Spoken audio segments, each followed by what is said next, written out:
2020년 자료로는 한국이 드디어 세계 경제 10위의 경제 대국이 됐습니다.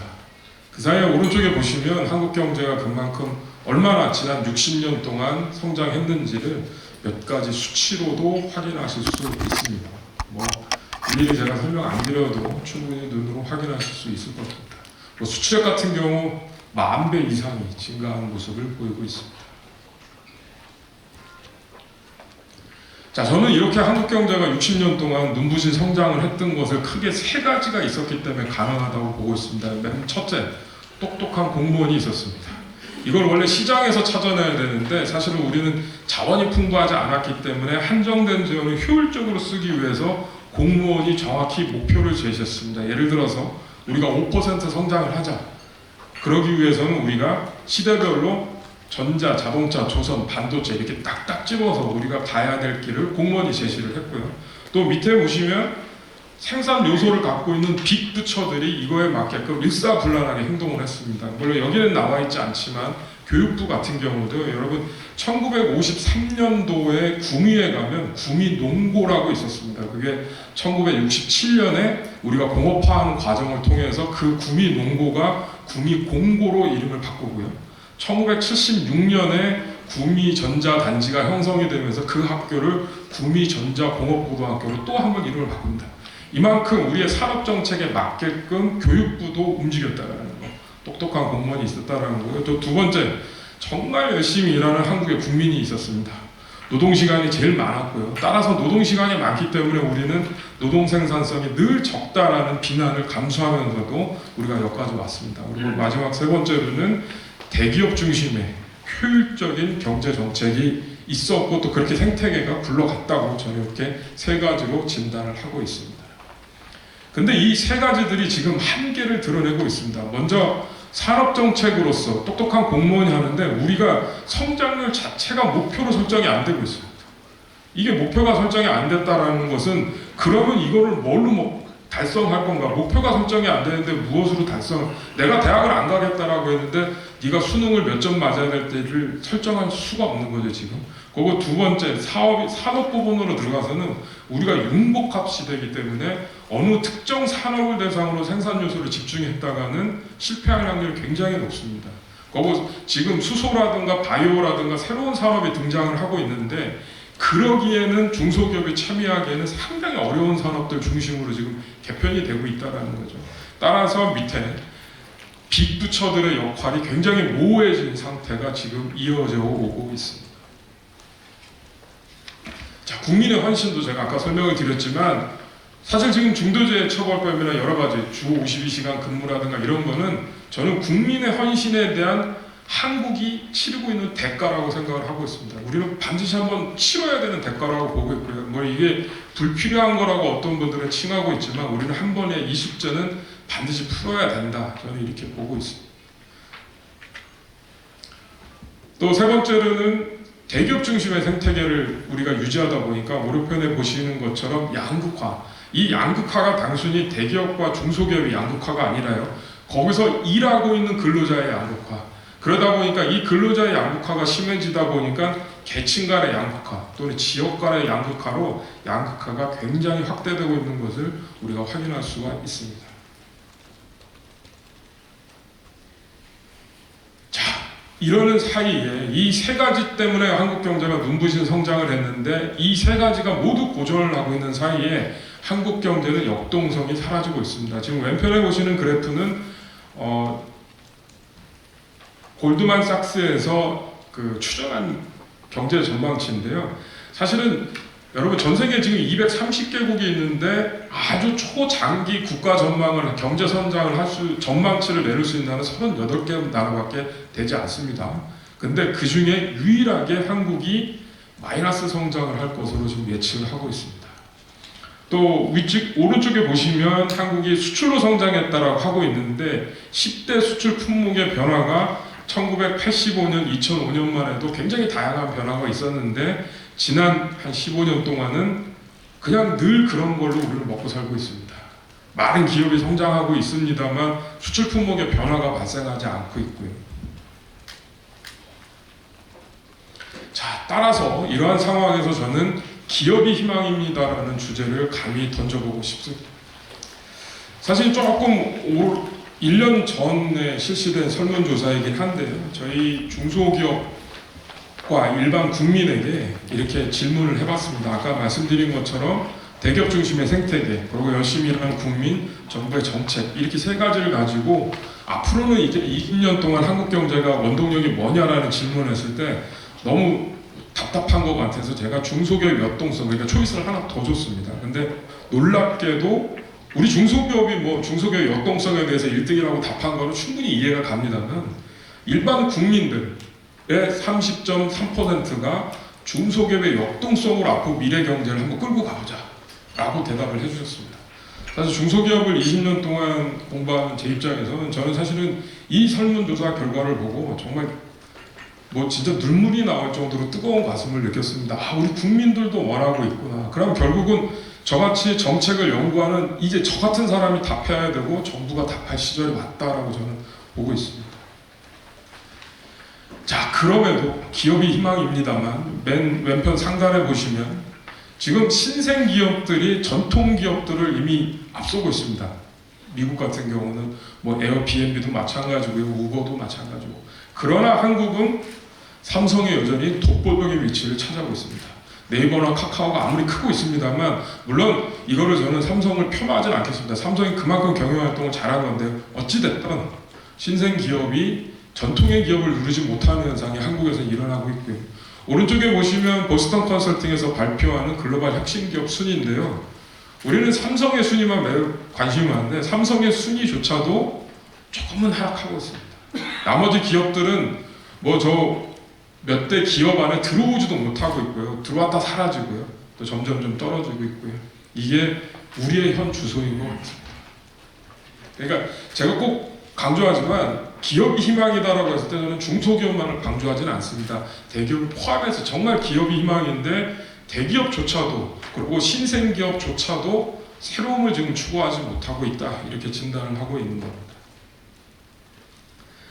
자, 또 글로벌 기업을 우리가 몇 개냐라고 또 볼 수 있는데요. 지금 왼편에 보시면 우리가 글로벌 기업 수가 확실히 숫자는 증가하고 있습니다.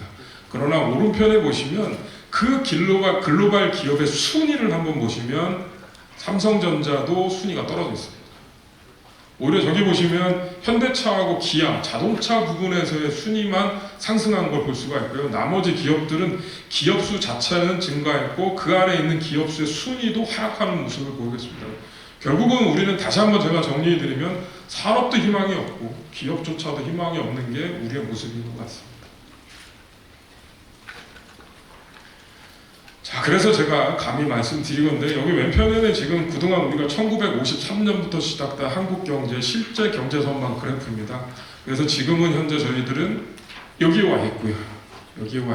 저는 사실은 이거를 지금 끌어올리기 위해서 정부는 너무나 많은 인풋을 가하고 있는데 과연 이게 될 거냐라는 저는 의문을 갖고 있습니다. 그래서 맨 아래 방식에 보면 여전히 단기 대응 방식으로 대기업을 중심으로 계속 이거를 끌어올리려고 하고 있고요. 근데 저는 지금은 좀 어렵지만 우리가 정말 패러다임을 바꾼다면 맨 위에 있는 방식으로 패러다임을 바꾼다면 오히려 성장률은 더 낮아질 수 있어요. 아마 지금 성장률이 낮아지는 것을 어떠한 인위적인 방법으로 이걸 끌어올릴 수는 저는 없다고 보고 있거든요. 자, 그렇다면 여기 맨 위에 보신 것처럼 대변혁기라는 생각을 가지고 우리가 생각을 좀 바꿔야 되겠다. 사실 과거 방식대로라면 우리가 경제 성장률이 제로도 되지 않는 나라로 갈 거라면 사실 10위도 이미 유지하기 어렵다는 얘기거든요. 그래도 대한민국 경제가 흘러가려면 한 5위 정도까지 예를 들어서 목표를 삼는다면 과거 방식으로 안 된다는 거 하나만큼은 확실한 것 같습니다.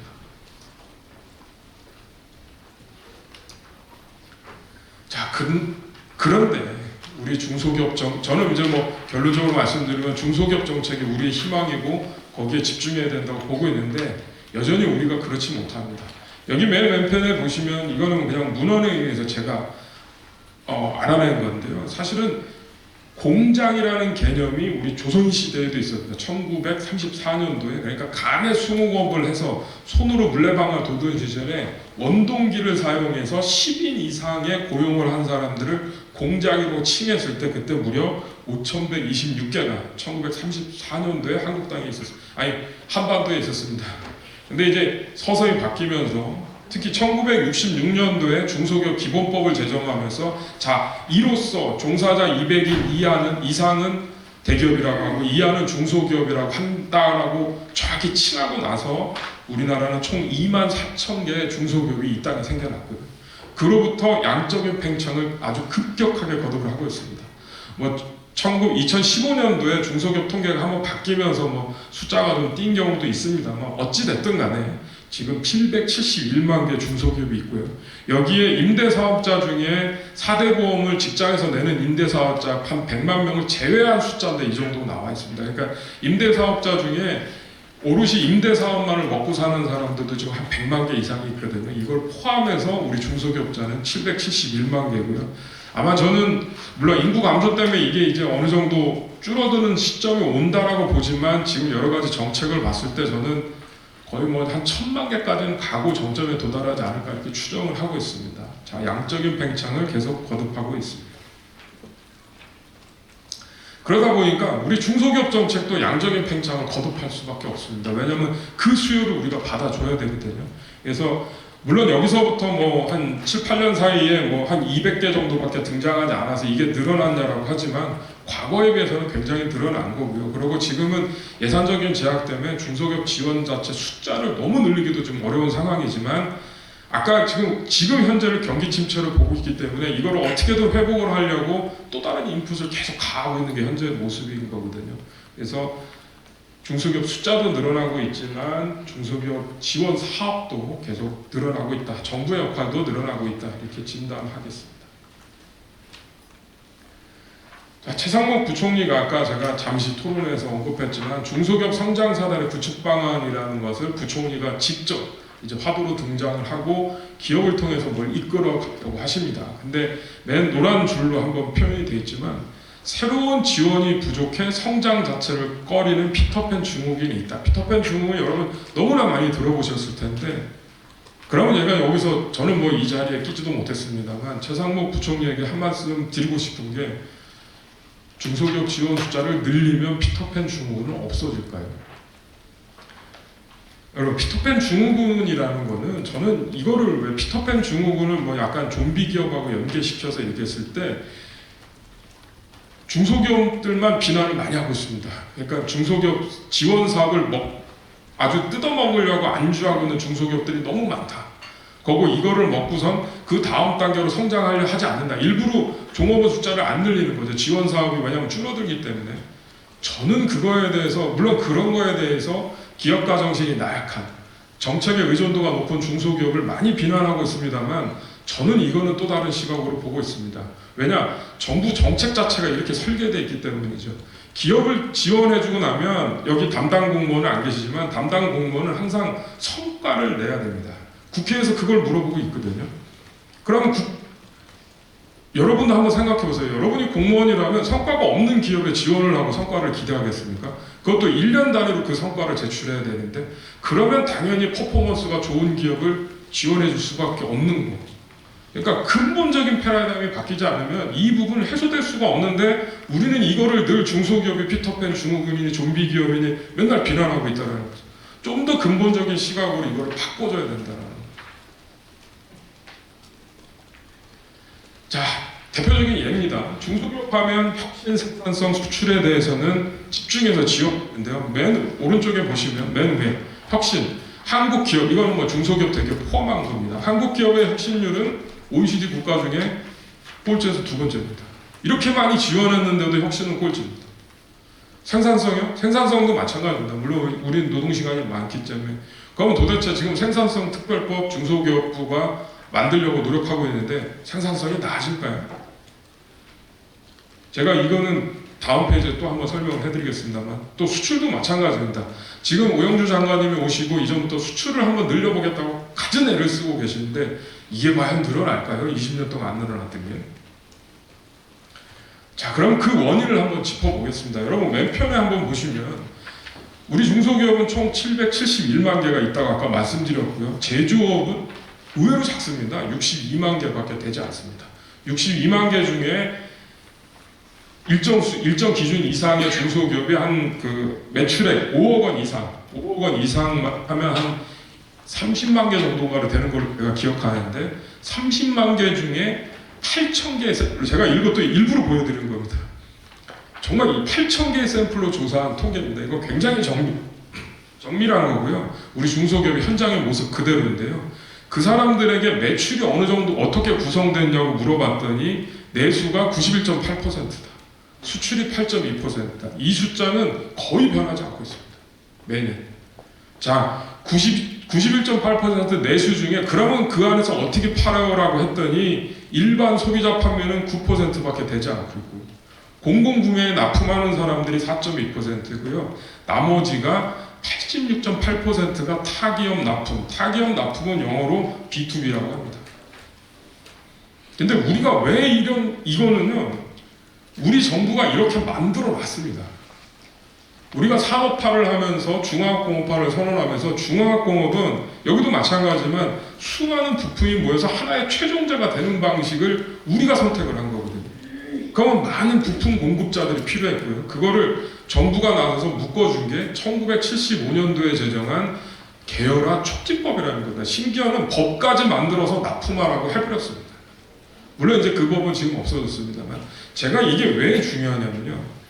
자, 여러분 납품이라는 거는 1월 1일 날 김 사장 올해도 1,000원에 100개를 만들어서 우리에게 납품해줘 이렇게 하면서 거래가 시작이 됩니다.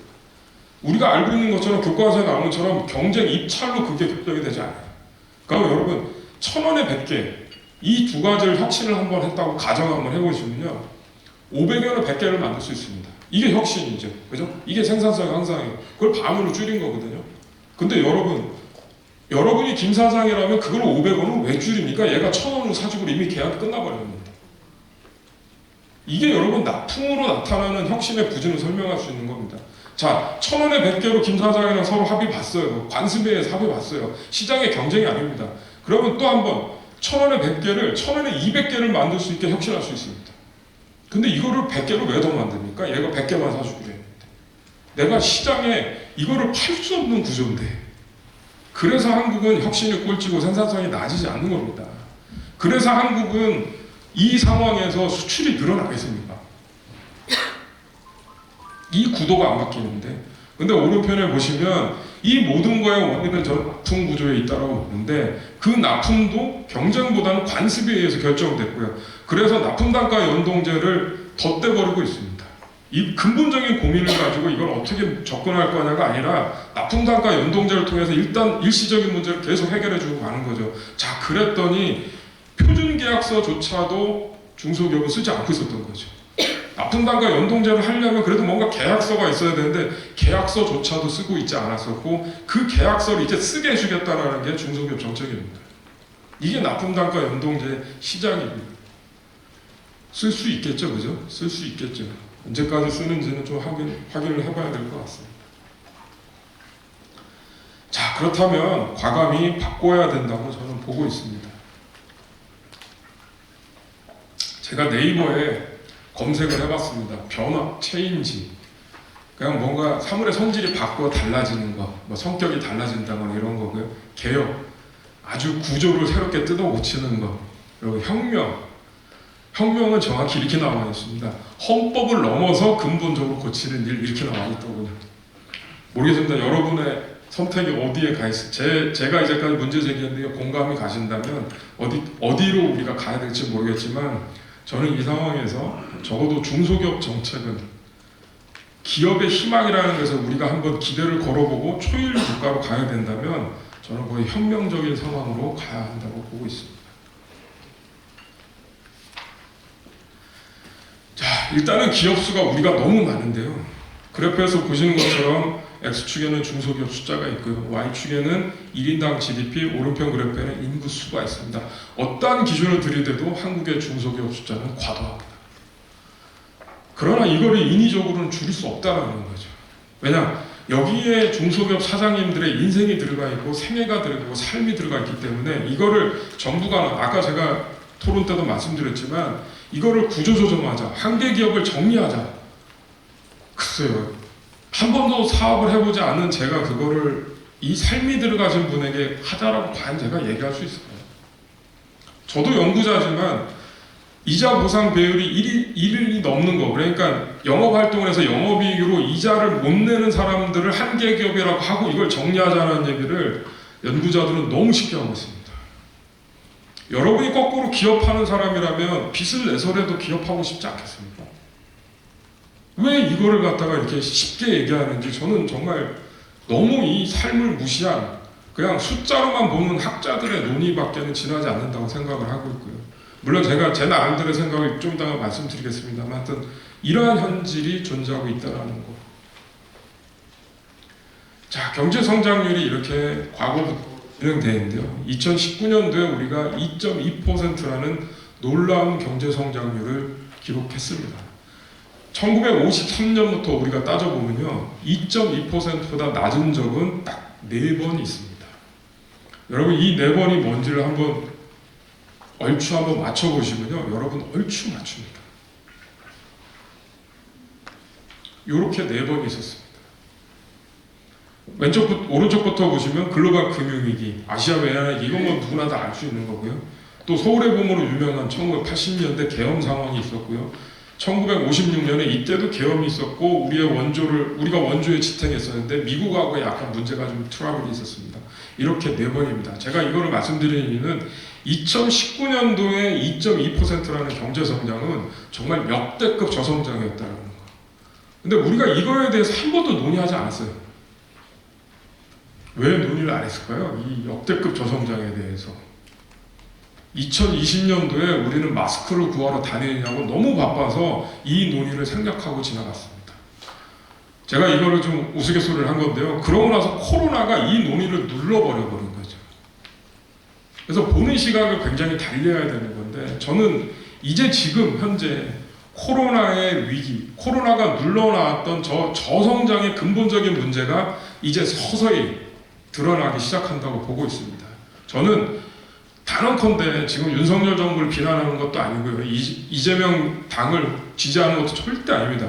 단언컨대 과연 이런 방식, 경기 침체로 보고 자꾸 따뜻하게 뭔가 인풋을 가하는 방식, 글쎄요, 완벽한 저성장으로 들어선 한국 경제에 과연 이게 맞는 전략일까요?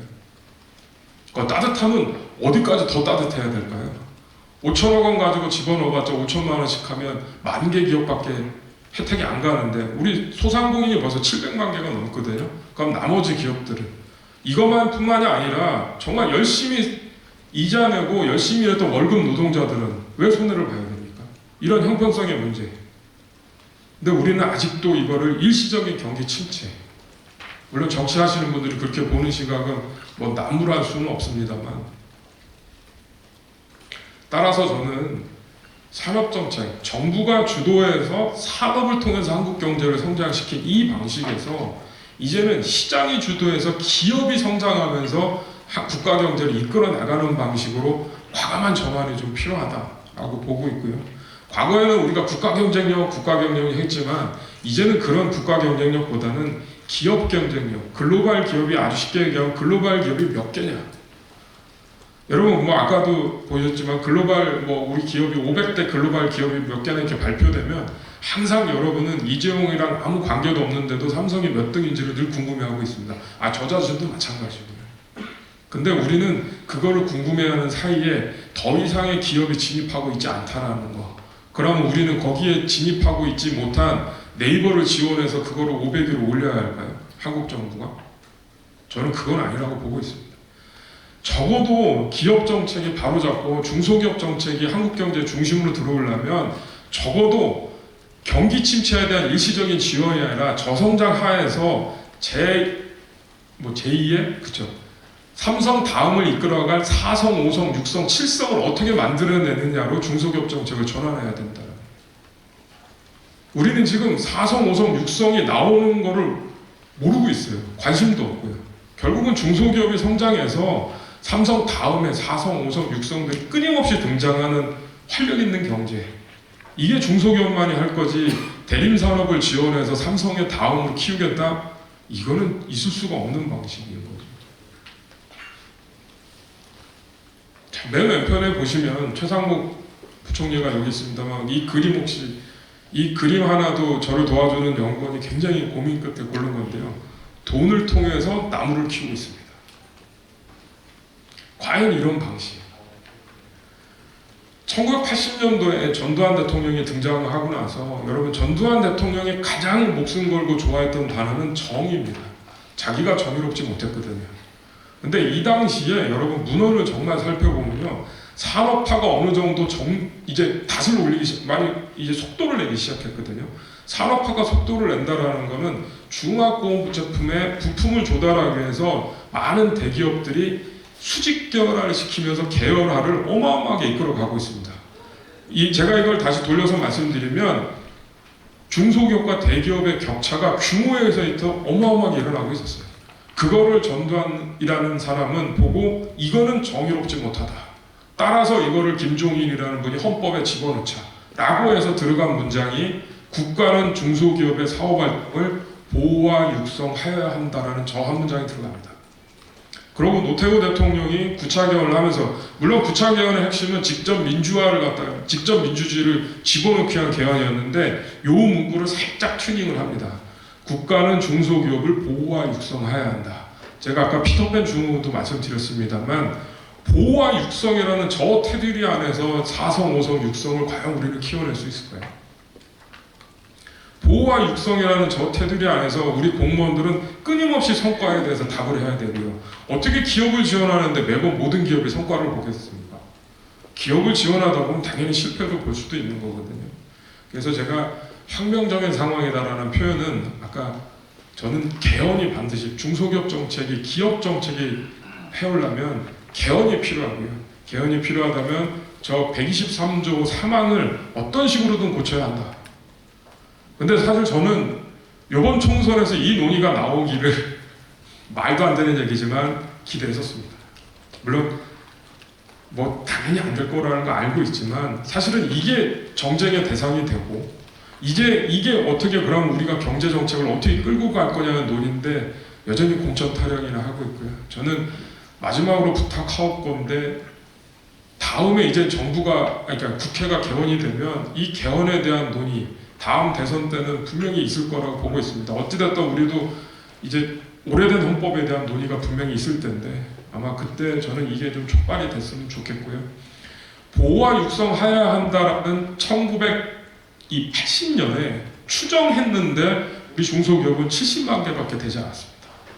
근데 우리는 지금 10배가 증가한 771만 개거든요. 그런데도 우리가 보호와 육성이라는 저 테두리를 계속 갖고 가야 되느냐? 하여튼 저는 분명히 아니라고 생각을 하고 있습니다.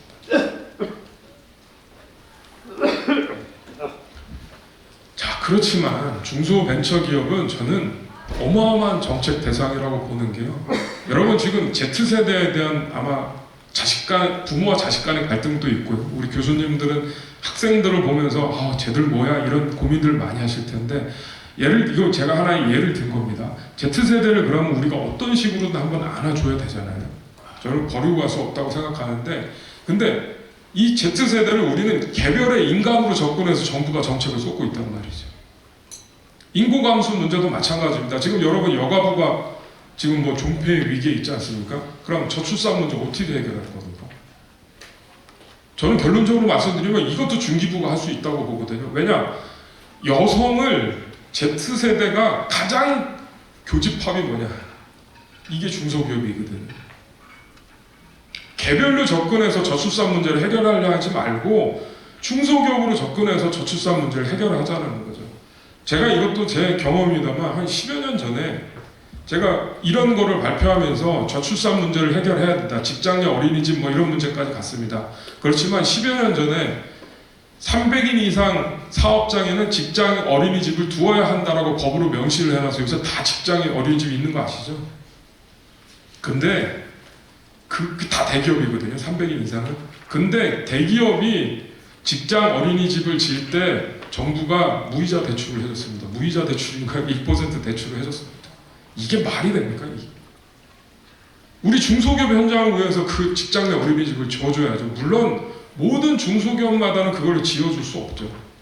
적어도 지역 단위로, 공단 단위로 중소기업 근로자들이 애를 맡기고 갈 수 있는 직장 내 어린이집을 만들어준다면 여성의 고용이 지금 제일 많이 일어나고 있는 데가 어디입니까? 중소기업이잖아요. 이런 식으로 문제를 풀어가자라고 저는 지금 주장을 하고 있는 겁니다. 그러니까 정책의 단위, 대상, 이게 중소기업이라면 모든 사회 문제를 우리가 한번 이 안에 집어넣고 풀어갈 수 있다는 거죠. Z 세대도 마찬가지고 탄소 중립도 마찬가지고.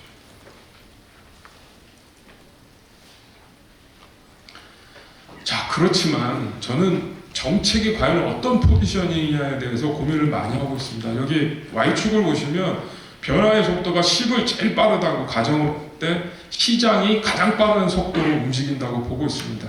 이 시장의 속도를 보는 우리 기업인들이 7의 속도로 이 변화를 감지하고 있고요. 우리 중소기업 사장님들이 이 변화를 감지하면 국회의원들이나 정치인에게 요구를 합니다. 우리 지원해 주세요.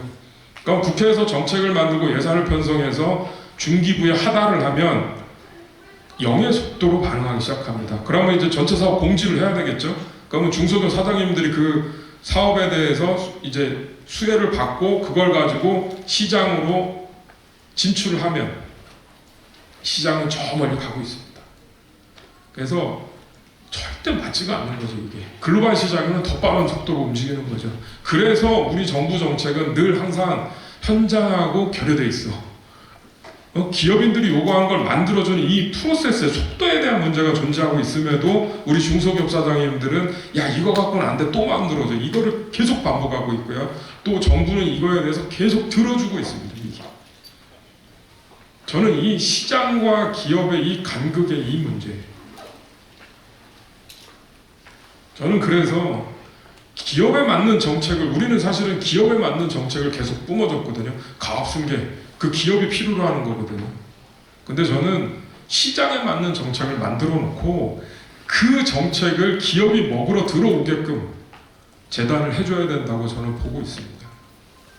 그래서 지금 당장 1600개의 중소기업 지원 사업을 다 없애자라는 얘기가 아니고요. 적어도 이런 철학, 이런 패러다임 하에서 움직이기 시작을 해야 시장 경제에서 정말 우뚝 쓰는 중소기업들이 나온다고 확신을 하고 있고요.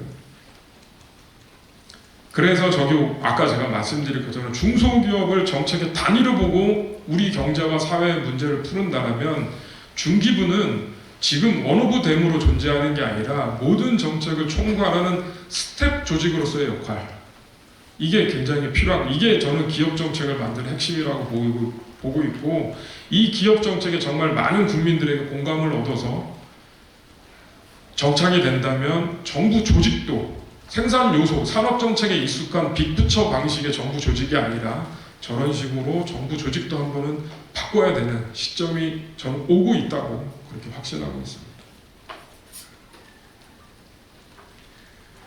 자, 그렇다면 저는 중기부한테도, 그래도 제가 중기부에 밥을 먹은 사람인데 중기부한테 조금 정책에 대한 수요를 조금 포커스를 좀 줄여서 말씀드리면, 맨 오른편에 보시면 굉장히 복잡한 그림처럼 보이는데요. 우리 중소기업연구원의 정책 컨설팅 센터에서 거의 처음으로 내놓은 작품입니다. 그동안 중기 정책을 파급성, 지속성, 인지도, 저 세 측면에서 정말 많은 준비를 해서 했는데요. 그나마 키워드를 한번 정리해 보니까 왼편에 보시면 벤처하고 혁신, 수출 쪽에 그나마 비중이 많이 들어가 있었습니다. 우리 중소기업 정책이. 그래서 뭐 이거를 일순간에 제가 뒤집자고 할 수는 없는 것 같고요. 저는 이제 글로벌화가 그런 의미에서 굉장히 중요하다고 보는데요. 조금 여기는 글로벌화에 대한 정의, 그러니까 단순히 이 재화가 물건이 해외로 나가는 것, 이게 여러분 수출이거든요. 근데 지금 이런 시대는 끝났습니다. 사우디아라비아의 자본이 한국을 들어오려고 지금 기다리고 있고요. 일본에 넘쳐나는 돈이 한국과 협력을 하려고 경제산업성이 한국에 연락을 하고 있습니다. 이거를 어떻게 받아들일 겁니까? 이게 금융위의 역할입니까? 저는 이거 중기부가 해야 되는 역할이고요. 이런 것들이 글로벌화라는 테두리로 들어가야 된다고 보고 있는 겁니다.